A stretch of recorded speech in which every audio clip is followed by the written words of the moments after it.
Continuamos con la lectura de sermones sobre la venida y el reino de nuestro Señor Jesucristo, escrito por Jaime White.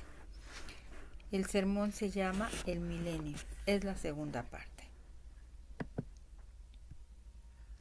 Habiendo examinado los principales textos citados para probar la conversión del mundo y un periodo de paz y santidad universales en este estado mortal, y habiendo visto que no significan lo que dicen que significan, ahora prestemos atención a algunas de las muchas pruebas directas de que tal estado de cosas no puede existir antes de la segunda venida.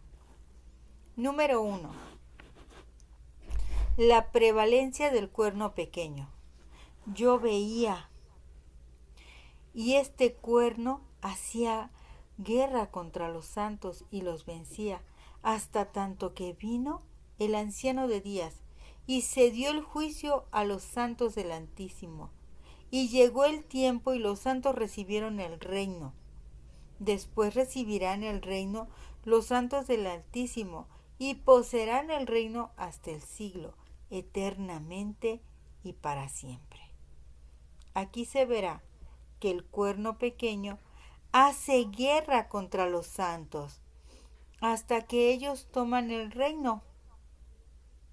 Y una vez que obtienen el reino, lo retienen para siempre. Sí, para siempre y por siempre.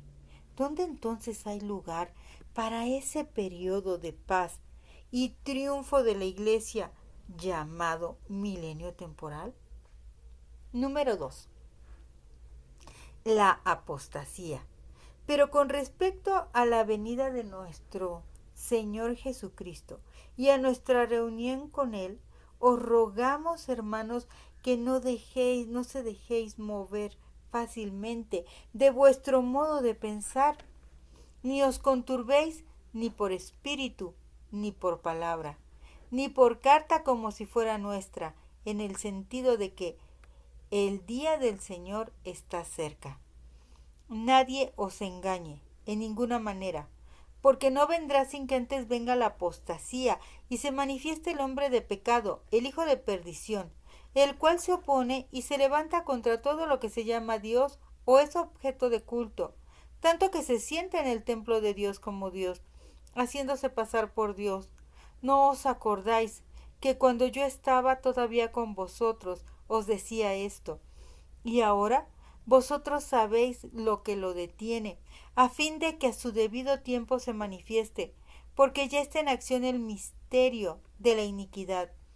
Solo que hay quien al presente lo detiene, hasta que él, a su vez, sea quitado de en medio, y entonces se manifestará aquel inicuo, a quien el Señor matará con el espíritu de su boca, y destruirá con el resplandor de su venida. Segunda de Tesalonicenses 2, del 1 al 8. El apóstol está hablando aquí del día de la venida del Señor. Está protegiendo a la iglesia contra el engaño de ser llevada a esperar a Cristo demasiado pronto. Declara lo que debe venir antes de la aparición del Señor. Es el milenio temporal, los triunfos de la conversión del mundo. No es la triste apostasía, el apartarse de la fe y manifestación del hombre de pecado, quien continuará su blasfemia hasta la venida del Hijo del Hombre, cuando será destruido, donde entonces hay un lugar para 1000 años antes de la venida del Señor, durante los cuales todos los hombres amarán y servirán a Dios. 3. Los impíos continuarán con los justos, como lo ilustra la parábola del trigo y la cizaña, hasta el fin de la era cristiana. Les refiero otra palabra diciendo: el reino de los cielos es semejante a un hombre que sembró buena semilla en su campo, pero mientras dormían los hombres, vino su enemigo y sembró cizaña entre el trigo y se fue. Y cuando salió la hierba y dio fruto, entonces apareció también la cizaña. Vieron entonces los siervos del padre de familia y le dijeron: Señor, ¿no sembraste buena semilla en tu campo? ¿De dónde pues tienes cizaña? Él les dijo: un enemigo ha hecho esto. Y los siervos le dijeron: ¿quieres pues que vayamos y la arranquemos? Él les dijo: no, no sea que al arrancar la cizaña arranquéis también con ella el trigo. Dejad crecer juntamente lo uno y lo otro, hasta la siega. Y al tiempo de la siega yo diré a los segadores: recoged primero la cizaña y atadla en manojos para quemarla, pero recoger el trigo en mi granero. Mateo 13, 24 al 30. Los amigos de la moderna doctrina de la conversión del mundo encuentran esta parábola directamente en su camino y se han fatigado en esforzarse por explicarla.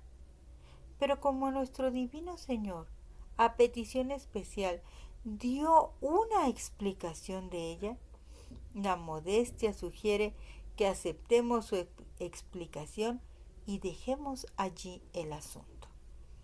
Entonces, despedida la multitud, entró Jesús en casa y acercándose a él, sus discípulos le dijeron: explícanos la parábola de la cizaña del campo. Respondiendo él les dijo: el que siembra la buena semilla es el Hijo del Hombre, y el campo es el mundo. La buena semilla son los hijos del reino, y la cizaña los hijos del malo. El enemigo que la sembró es el diablo. La siega es el fin del siglo, y los segadores son los ángeles. De manera que como se arranca la cizaña y se quema en el fuego, así será el fin de este siglo. Enviará el Hijo del Hombre a sus ángeles y recogerán de su reino a todos los que sirven de tropiezo y a los que hacen iniquidad, y los echará en el horno de fuego. Allí será el lloro y el crujir de dientes. Entonces los justos resplandecerán como el sol en el reino de su Padre. El que tiene oídos para oír, oiga. Versículos 36 al 43. Simplemente repetimos: el campo es el mundo. La buena semilla son los hijos del reino. Las cizañas son los hijos del malo. Dejad crecer juntamente lo uno y lo otro hasta la siega. La siega es el fin del siglo. 4. Persecución y tribulación serían la porción de la iglesia en todas las épocas. El apóstol habla de los fieles que habían vivido y sufrido antes, quienes experimentaron vituperio y azotes, y a más de esto, prisiones y cárceles.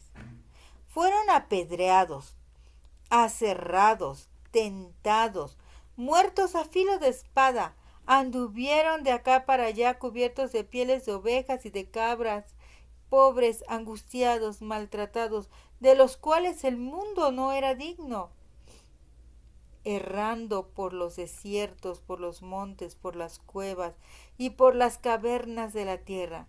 Y todos estos, aunque alcanzaron buen testimonio mediante la fe, no recibieron lo prometido, proveyendo Dios alguna cosa mejor para nosotros, para que no fuesen ellos perfeccionados aparte de nosotros.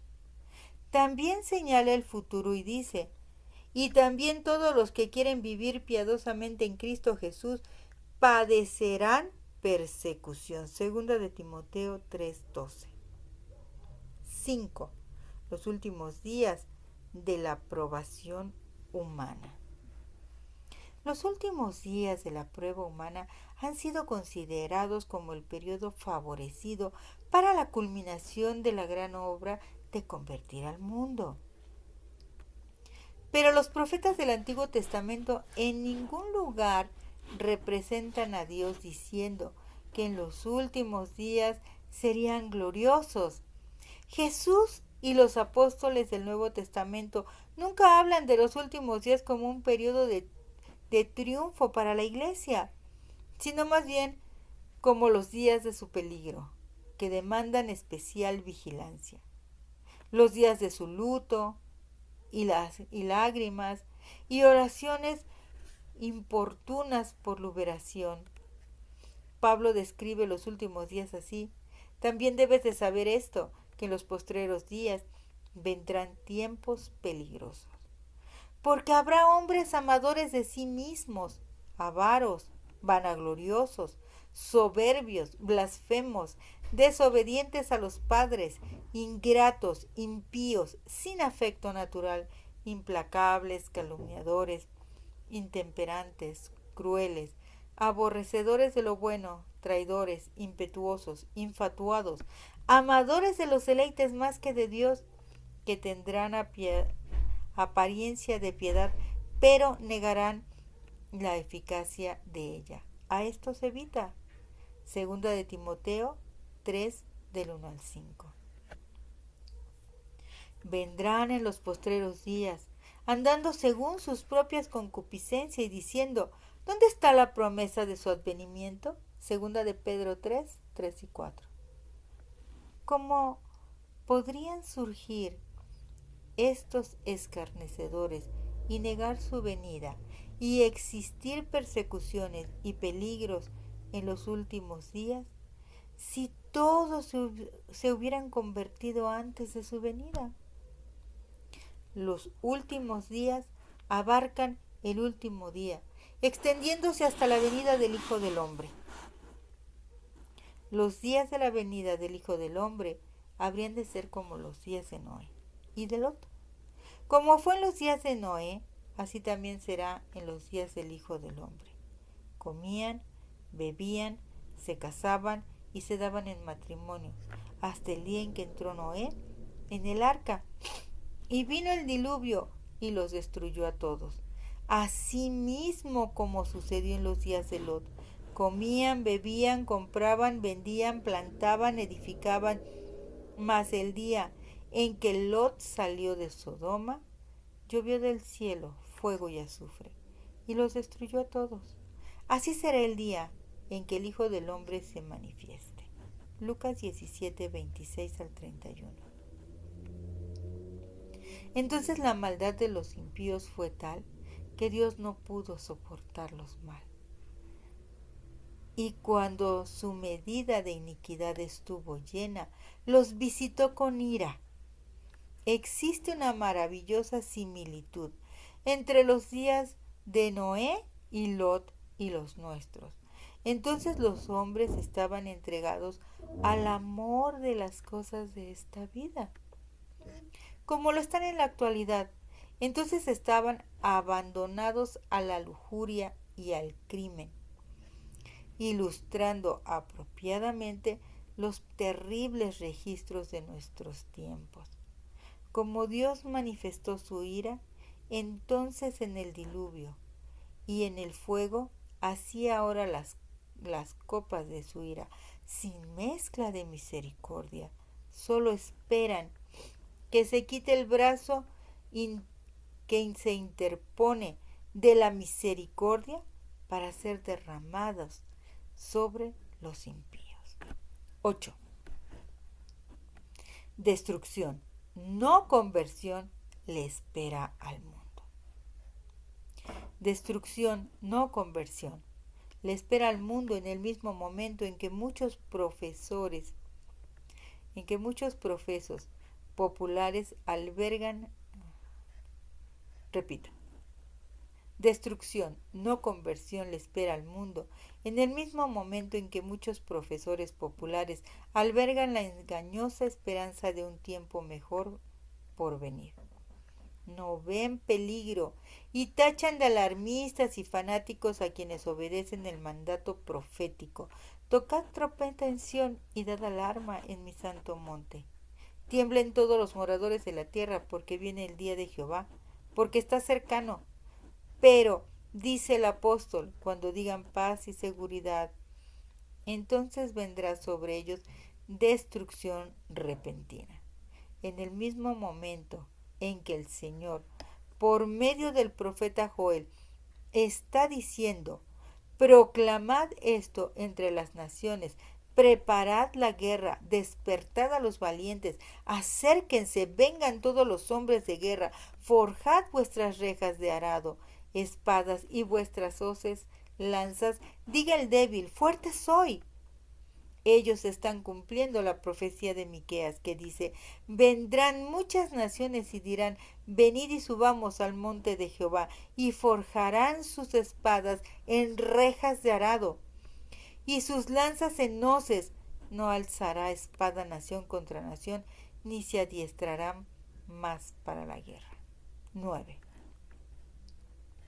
El camino a la destrucción es ancho, y muchos van por él, y el camino a la vida es estrecho, y pocos lo encuentran.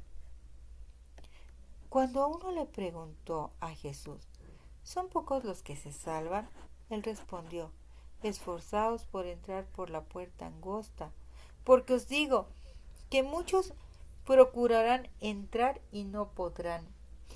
De nuevo se registra: entrad por la puerta estrecha, porque ancha es la puerta y espacioso el camino que lleva a la perdición, y muchos son los que entran por ella, porque estrecha es la puerta y angosto es el camino que lleva a la vida, y pocos son los que le hallan. La doctrina de la conversión del mundo y de la salvación universal están ambas directamente opuestas en este pasaje. Una tiene el camino de la vida estrecho al principio, pero ensanchándose hasta que todos caminen por él, mientras que la otra tiene el camino de la vida siempre lo suficientemente ancho para todo el mundo, para ser de verdadera utilidad al universalismo. El texto debería decir: ancha es la puerta y espacioso el camino que lleva a la vida, y todos entran por ella, porque estrecha es la puerta y angosto es el camino que lleva a la destrucción, y nadie puede encontrarlo. Pero nuestro Señor declara un gran hecho en este pasaje, que existía cuando fue hablado, siempre había existido, y que existiría hasta el cierre de la prueba, a saber que el camino a la destrucción es ancho, y muchos irían por él, y que el camino a la vida eterna es estrecho, y pocos lo encontrarían. Pero cuando los pocos de cada generación sucesiva, desde el justo Abel hasta el cierre de la prueba, se han dirigido sus solitarios pasos por el sendero angosto hacia el monte Sión, alcancen su reposo eterno, constituirá esa gran multitud, cual nadie podía contar, de todas las naciones y tribus y pueblos y lenguas, ataviados con la pureza y el brillo del cielo. Ni uno solo de estos habría salido de ese periodo imaginario de un modo convertido. No, ni uno. ¡Qué escena tan importante! Y uno de los ancianos habló diciéndome: estos que están vestidos de ropas blancas, ¿quiénes son? ¿Y de dónde han venido? Y yo le dije: Señor, tú lo sabes. Y él me dijo: estos son los que han salido de la gran tribulación y han lavado sus ropas y las han emblanquecido en la sangre del Cordero.